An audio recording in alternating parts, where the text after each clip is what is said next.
बिस्मिल्लाहिर्रहमानिर्रहीम बिस्मिल्लाहिर्रहमानिर्रहीम। Second year class, आज हमारा ऑनलाइन 6 लेक्चर है। आज हम पढ़ेंगे आपके सिलेबस में जो शामिल है सबक मुझे कत्ल कर दो। फ़िक्र तौसीफ़ी का तहरीर करदा है ये सबक, और फ़िक्र तौसीफ़ी 1918 में पैदा हुए और 1987 में वफ़ात पा गए। फ़िक्र तौसीफ़ी अमूमी तौर पर एक मज़ाह निगार की हैसियत से मारूफ़ हैं। दौरान तालीम ही उनके शायराना जौहर मंजर आम पर आ चुके थे। उनकी निगारशात उस वक्त के मारूफ़ अदबी रसाइल की ज़ीनत बनती रही। अदबी दुनिया में शाया होने वाली उनकी नज़्म तन्हाई हल्का अरबाब ज़ौक़ की तरफ से उस साल की बेहतरीन नज़्म करार पाई थी। 20वीं सदी के निसफ़ आखिर तक उनकी तसानीफ़ का एक तवील सिलसिला शुरू हुआ, जिनका इजहार तंज़ो मिज़ाह में होता था। फ़िक्र तौसीफ़ी की नुमाया ख़ुसूसियत यही है कि दूसरों के बातिन में झांकने के साथ साथ ख़ुद को भी बेतरती से बेनकाब करने में कमाल रखते हैं। तंज़ो मिज़ाह के मौजू पर फ़िक्र तौसीफ़ी की कोई दर्जन भर तसानीफ़ शाया हो चुकी हैं। आपका जो नसाब में शामिल सबक है आज, उसमें जो है सफ़ा नंबर 54 पे खोलें सबक। वहाँ पे सफ़ा नंबर 54 जो आपके पास किताब है, उसमें वारदाते का मतलब होता है हादसे, साने, वक़ुए। राबता का मतलब ताल्लुक़ या वास्ता। बिछड़ जाना का मतलब जुदा होना, अलग होना, ला ताल्लुक़ हो जाना। गुजारिश, दरख्वास्त। टाइम वक्त को कहते हैं, इंग्लिश का वक्त है। कमरे हिम्मत बांधना, पक्का इरादा करना, जेन्युइन हकीकी। सद्दे राह, रास्ते की रुकावट। जानेमन, मेरी जान, प्यार का कलमा। जीवन साथी, ज़िंदगी का साथी, शरीके हयात। करप्ट, बदउनवान, ये भी इंग्लिश का लफ्ज़ है। समाज, माशरा और माहौल को कहते हैं। शशोपंज में पढ़ना, हैरत ज़दा होना। शशोपंज में पढ़ना, कोई फौरी फ़ैसला ना कर सकना। यानी 2 मीनिंग हैं इसके। तवक्कुफ़ से मुराद है थोड़ी देर, बाद में या ज़रा ठहर कर। स्यापा करना, बुरा भला कहना, बद्दुआ देना। आर्डली, सहारा लिया। मशकूक, जिस पर शक किया जा सके। कफ़ी अफसोस मलना, अफसोस करना। हिफ्ज़ करना, ज़ुबानी याद करना। अब सफ़ा नंबर 55 पे आ जाएं बेटा। पड़ोसी, जैसा कि आपको पता है, हमसाया कहते हैं। जली हरूफ, मोटे और नुमाया हरूफ में। रुजू करना, तवज्जो करना। स्याह बख्ती, बदकिस्मती, बेनसीबी। फ़ाल कबीह, बुरा काम या ऐसा काम जो पसंद ना किया जाए। काल बेल, घंटी को कहते हैं। एड्रेस, पता, निशान को कहते हैं। ये भी अंग्रेज़ी का लफ्ज़ है। हुलिया, शक्ल सूरत। हाजतमंद, ज़रूरतमंद को कहते हैं। गुलूगीर, आवाज़ का भारी हो जाना। आँखों में आंसू आने की कैफियत। इम्पोर्टेड, ये भी इंग्लिश का लफ्ज़ है। बाहर के मुल्क से मंगवाया हुआ, दरामद शुदा। दाना, अक्लमंद, समझदार को कहते हैं। बेकार, फजूल, निकम्मा, बेमसरफ, जिसका कोई इस्तेमाल ना हो। ग्रेजुएट, BA पास, पढ़ा लिखा, तालीम याफ्ता। मायूसी, नाउमीदी को कहते हैं। FIR, जुर्म की इब्तदाई रिपोर्ट जो थाने में दर्ज कराई जाती है। धंधा, काम को कहते हैं। यासियत, मायूसी और नाउमीदी को। क्लास फेलो, हम जमात, हम सबक, ये भी इंग्लिश का लफ्ज़ है। सफ़ा नंबर 25 पे देखें। दस्तयाब होना, मिल सकना। वेरी सॉरी, बहुत अफसोस, ये भी इंग्लिश का लफ्ज़ है। साफ़ गोई, सच कहना। जुर्रत, हिम्मत, हौसला। क़वाइद व ज़वाबित, असूल व क़वानीन। मुसलसल, मुतवातिर या लगातार। जी उबना, दिल ओचाट हो जाना, तंग आना। गैर जानिबदार, जिसका कोई वास्ता ताल्लुक़ ना हो। परबंद, इंतज़ाम। छाछ, लस्सी को कहते हैं। खोज, तलाश को। सफ़ा नंबर 57 पे भर्राया, गला, रोने की हालत में आवाज़ का भारी हो जाना। जनाना आवाज़, औरत की आवाज़, निस्वानी आवाज़।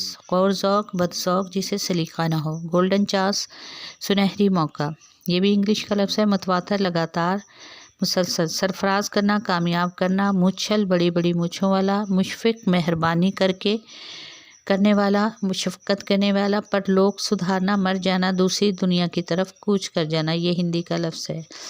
तर्क करना, छोड़ देना। तज़ीयो औक़ात, वक्त को ज़ाया करना, बेकार वक्त गंवा देना।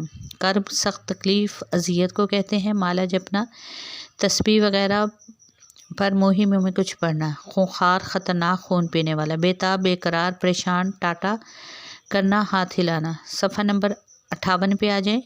शॉपिंग, ख़रीदारी करने कहते हैं। राहगीर, राह चलते लोग। अज़राहे करम, मेहरबानी करते हुए। हार्ट अटैक, दिल का दौरा, मुकर जाना, इनकार करना। मकरूह धंधा, नापसंदीदा काम। वशिनीव देवी, हिंदुओं की एक देवी जिसकी पूजा की जाती है। यात्रा, दर्शन या सफ़र, ज़ियारत को कहते हैं, हिंदी का लफ्ज़ है भी। साजगार, नामुवाफ़िक, مخالف ناسازگار. تنومند ہٹا کٹا صحت مند موٹا تازہ. رکشا پلر رکشا کھینچنے والا. کلا منہ یا جبڑا. شہر بدر کرنا شہر سے باہر نکال دینا. بدر شدہ شہر سے نکالے ہوئے. آئیڈیا خیالی سوچ کو کہتے ہیں، یہ بھی انگلش کا لفظ ہے. کوشش کاوش محنت. مداح تعریف کرنے والا اچھے الفاظ میں یاد کرنا. اب صفحہ نمبر 59 پہ آ جائیں. 59 سیریس انگلش کا لفظ ہے جس کا مطلب ہے سنجیدہ اور اہم. الیکس سلام کرنا احوال پوچھنا. جیولری شاپ زیورات کی دکان. بدستور اسی طرح مسلسل. عنایت کرنا دے دینا. مراسم تعلقات کو کہتے ہیں. مائی ڈیئر سر جناب والا. گان ود دی ونڈ وہ تو ہوا کے ساتھ. گون ود دی ونڈ وہ تو ہوا کے ساتھ اڑ گئے ختم ہو گئے. جوتے گانٹنا جوتوں کی مرمت کرنا.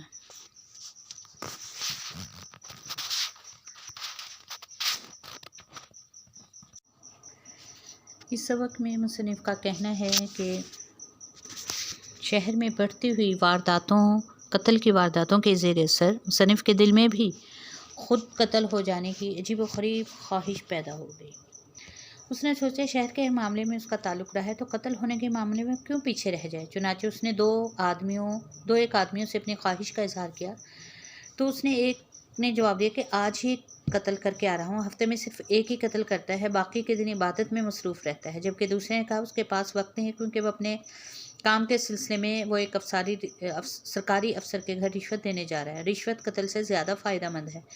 یہ صورتحال اگرچہ مایوس کن تھی مگر مصنف نے ہمت نہ ہاری اپنی بیوی کو تجویز پیش کی کہ کیوں نہ دونوں ہی قتل ہو جائیں کیونکہ زندگی بھر کے دونوں ساتھی ہیں. اس بدعنوان معاشرے میں زندہ رہنا قابل شرم بات ہے. بیوی نے اس خدشے کا اظہار کیا کہ اس کے قتل کی صورت میں مصنف کا سیاپا کون کرے گا. خاوند کے سیاپے کے لیے بیوی کا زندہ رہنا ضروری ہے. اس پر مصنف کی بیوی کا جیون ساتھی مشکوک ہونا سا لگا. کچھ دور مصنف کا پڑوسی جگن ناتھ رہتا تھا. مصنف قتل ہونے کی نیت سے گھر سے باہر نکلا تو پڑوسی کے مکان کے باہر لکھا دیکھا کہ 5 دن پہلے ہی اس گھر میں قتل ہو چکا ہے. اس قاتل صاحبان اس لیے اس گھر کی بجائے کسی اور گھر کی طرف رجوع کریں. اگرچہ جگن ناتھ سے مصنف کی بول چال نہیں تھی پھر بھی اس نے جگن ناتھ سے قاتل کا حلیہ اور ایڈریس پوچھ لینے کا ارادہ کر لیا. استفسار پر معلوم ہوا کہ جگن ناتھ کا چھوٹا بھائی قتل ہو گیا تھا. قاتل کا نام پوچھنے پر بتایا گیا کہ قاتل کا نام نہیں پوچھا گیا. مصنف کا دل اس دنیا سے اچاٹ ہو چکا تھا.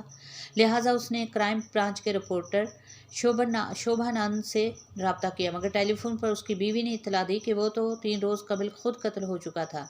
مایوس ہو کر مصنف نے ایک مونچھوں والے آدمی اور پھر ایک ادھیڑ عمر کی عورت سے اپنی اس خواہش کا اظہار کیا مگر دونوں سے اسے پھر مایوسی ہوئی. ایک بھکاری کو ایک چاقوؤں کی دکان سے رام پوری تیز چاقو خرید کر دینے پر بھی آمادہ ہو گیا بشرطیہ کہ وہ اسے قتل کر دے. چاقو خرید کر جب وہ واپس بھکاری کے پاس آیا تو بھکاری وہاں سے جا چکا تھا. مصنف نے قریب بیٹھے ایک موچی سے اس کے متعلق پوچھا تو اس نے انگریزی میں جواب دیا کہ my dear sir gone with the wind یعنی ہوا کے ساتھ چلا گیا. مصنف نے حیرت سے پوچھا کہ تمہاری گفتگو سے اندازہ ہوا کہ تم گریجویٹ ہو.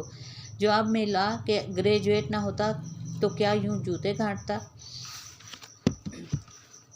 آج کے لیے جو ہے یہ آپ دیکھیں سبق پڑھیں اور اس میں جو سوال نمبر 3 اور سوال نمبر 4 اس کو تحریری صورت میں میرے واٹس ایپ نمبر پہ بھیجیں اور 20 جو ہے آبجیکٹیو معروضی آپشنل کویسچن کے آپشن کے ساتھ آپ بنا کر مجھے بھیجیں جس طرح آپ ڈیلی روٹین میں بھیجتے ہیں. دعا میں یاد رکھیے گا. اللہ حافظ.